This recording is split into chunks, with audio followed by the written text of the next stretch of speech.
Bonjour ladies and gentlemen et nouveaux visiteurs sur la chaîne YouTube. Ici Michael, ou Mr Flamingo si vous préférez, et bienvenue pour cette nouvelle vidéo. On est rendu à l'Halloween, donc pour fêter l'Halloween en beauté, je me suis dit, pourquoi pas faire un classement des 13 films Halloween qu'on a présentement. Seul hic, j'ai les 12 films Halloween sortis présentement en format physique, mais il y en a deux que je n'ai pas vus.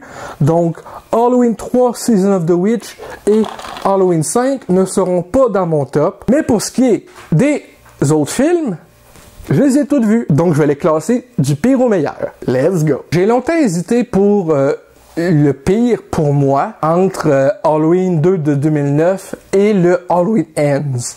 Mais entre les deux, lequel je préférerais écouter, ça serait pareil Halloween Ends plutôt que le Halloween 2 de 2009 réalisé par Rob Zombie. J'ai absolument détesté le Halloween 2 de 2009. Le problème avec Halloween 2 de 2009, c'est les supposées visions que Michael et Laurie ont en commun de leur mère habillée en blanc avec un cheval blanc. Très bizarre d'introduire ça dans cette suite si dans le premier Halloween de Rob Zombie, il n'y avait pas ce genre d'hallucination-là. Pourquoi introduire quelque chose comme ça alors que ce n'est pas dans le premier? Au moins, le 2 montre une Laurie avec des stress post-traumatiques, mais ce qui est pas logique, c'est que dans la fin du 1 de Rob Zombie, Laurie attire Michael dans la tête à bout portant avec un gun.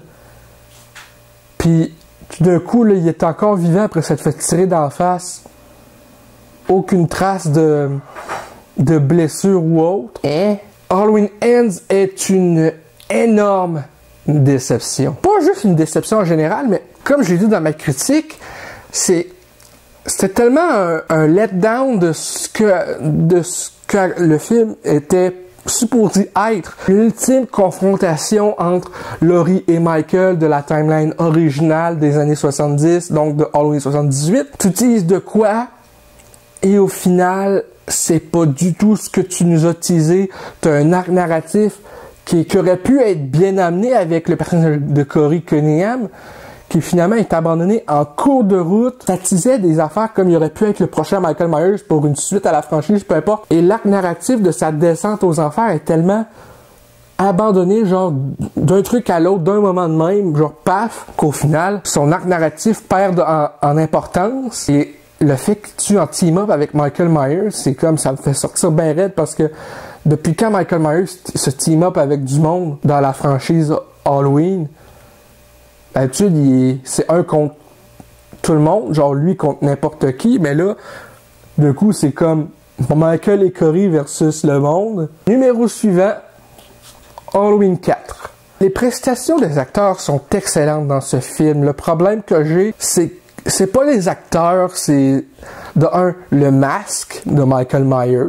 C'est pas du tout celui qui est sur la pochette. J'ai vu aussi le masque qu'il porte dans Halloween 5, c'est encore pire. Alors, je me suis renseigné un minimum sur Halloween 5 aussi. Non seulement ça, mais si c'est une suite directe à Halloween 2 de 81, Michael, oui, était dans le coma pendant 10 ans, mais dans le 2 de 81, il se fait tirer dans les deux yeux, donc maintenant il devient aveugle. Dans ce film-ci, il est juste brûlé. C'est quoi, il y a une greffe de yeux pendant son coma? C'est quoi? Pourquoi tu remettrais des yeux à quelqu'un qui a semé le chaos à l'Halloween 78? C'est jamais expliqué. Loomis, qui était supposé mort lui aussi dans l'explosion, il a survécu avec juste une mini brûlure d'en face, puis une brûlure sur une main. C'est pas logique. Si on calcule le fait que à la fin d'Halloween 4, ça tease de quoi avec le personnage de Jamie Lloyd joué par Daniel Harris?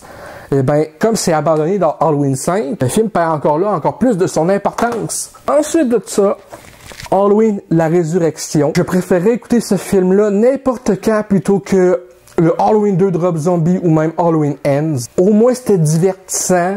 Les personnages, ok, c'était tous des stéréotypes d'adolescents qui est genre une poufiasse, une prétentieuse, une qui crie beaucoup, un gars un peu pervers narcissique, si je peux dire, qui pète plus haut que son trou, toutes ces affaires-là. T'as même Busta Rhymes dedans qui fait un karaté kick à Michael Myers puis qui crisse par la fenêtre.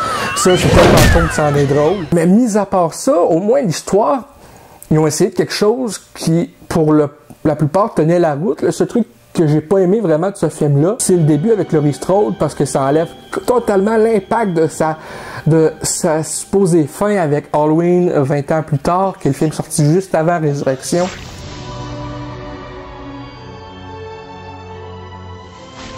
Donc ça enlève tout, comme je disais, tout cet impact-là de elle qui est supposément libre de l'emprise de Michael Myers, de son frère dans cette timeline-là. D'ailleurs, maintenant qu'ils ont fini la trilogie de David Gordon Green, j'aimerais ça une suite à Résurrection, vu qu'à la fin de Résurrection, Michael Myers est supposément mort, puis il était à mort pour être examiné, puis tout coup il se réveille. Pourquoi ne pas revenir à une timeline précédente et continuer, vu qu'on n'a pas eu de finalisation, si je peux dire, avec cette version-là?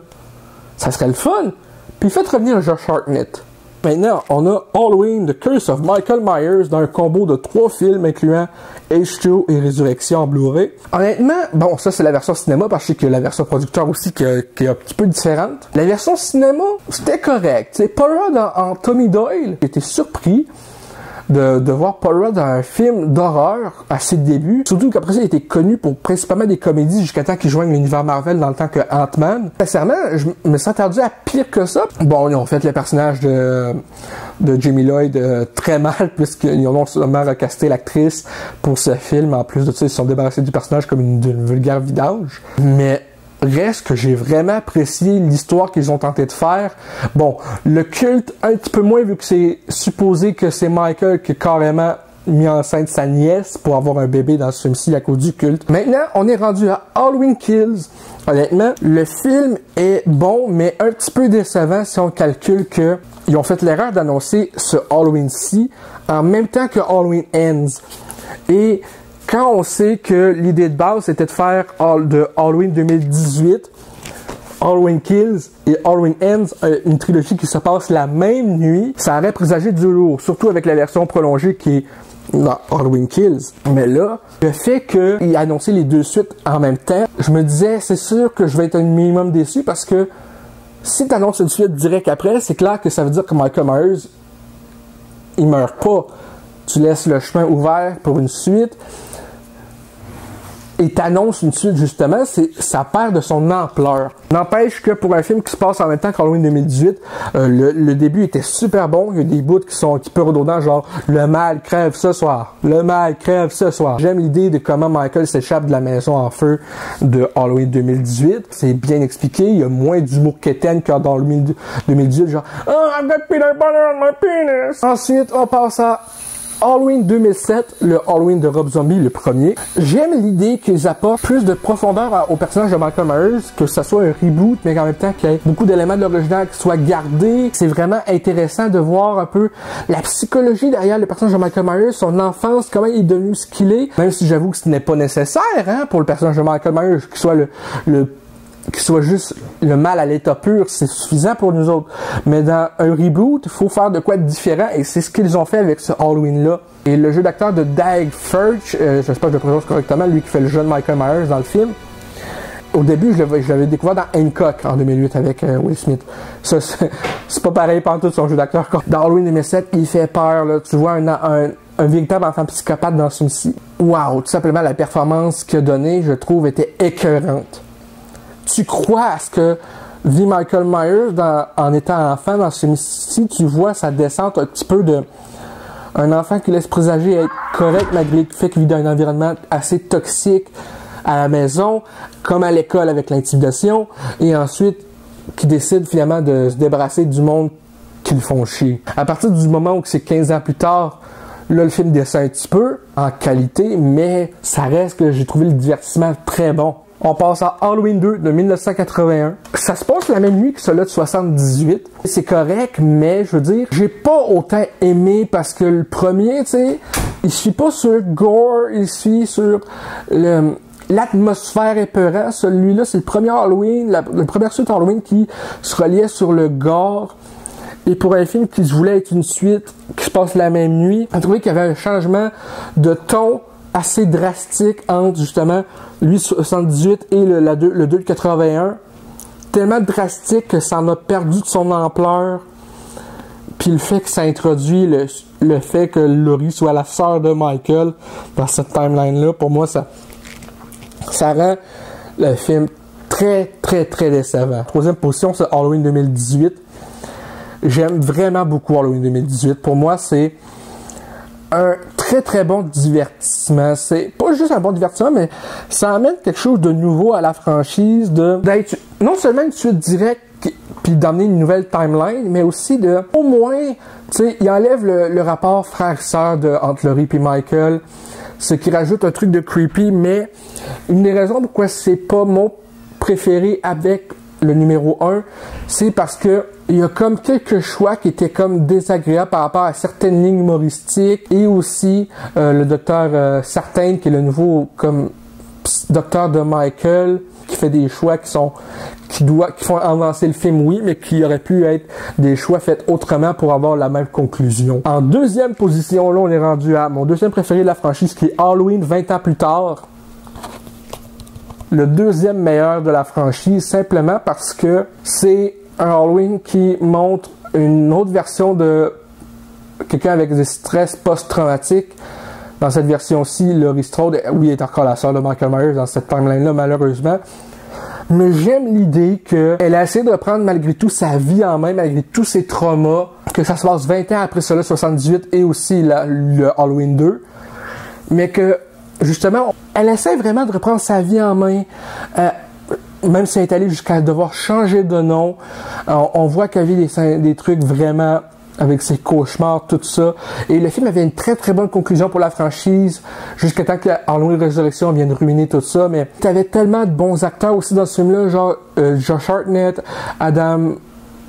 lui qui fait le jeune Alan Parrish, Anne Bird, un truc de même, Michelle Williams, LL Cool J aussi dans le film, que son rôle était un petit peu moyen, mais qui était très bon dans le film malgré tout. Je trouve que ça aurait dû conclure la timeline avec Jamie Lee Curtis initiale plutôt qu'avoir Résurrection. Vous l'aurez deviné, mon préféré c'est Halloween de 78, simplement parce que contrairement aux autres films de la licence, ce film-là se relie davantage sur l'atmosphère et laisse place à l'imagination pour le viewer, c'est-à-dire il y a certains trucs genre que tu vois plus genre vraiment ombragés, fait que tu te relis pas juste sur le fait que oh il va tuer quelqu'un donc ça va être sanglant à mort.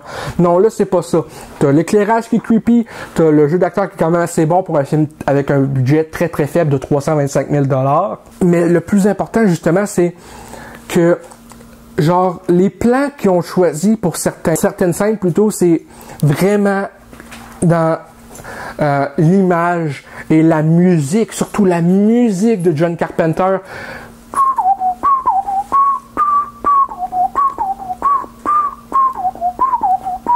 C'est tellement genre minimal mais creepy as fuck. T'entends cette petite tune là, tu sais, c'est genre oh, il va se passer de quoi, là tu regardes, c'est genre yes! Tu sais, malgré le fait que le film est très lent par moment, ça reste que pour moi c'est mon préféré justement à cause que, comme je disais, toute l'ambiance. Le principal dans ce film-là, c'est vraiment l'ambiance. C'est pas un film d'horreur, c'est pas juste, ça devrait pas être juste relié au gore, ces affaires-là. C'est tellement une franchise que j'adore, là. C'est pas pour rien que j'ai Michael Myers, je tatoué sur le bras, moi, là. C'est le deuxième tatou que je me suis fait faire tellement je suis fan de la licence. Donc voilà, c'est tout pour mon classement des 11 films sur 13 de la licence Halloween. J'espère que ça vous a plu. Si c'est le cas, n'hésitez pas à me le dire dans les commentaires, à laisser un petit like, ça fait toujours plaisir, et un abonnement à ma chaîne pour de nouvelles vidéos chaque semaine, normalement. Sur ce, c'était Michael, et je vous dis à très bientôt pour de nouvelles vidéos. Peace and love!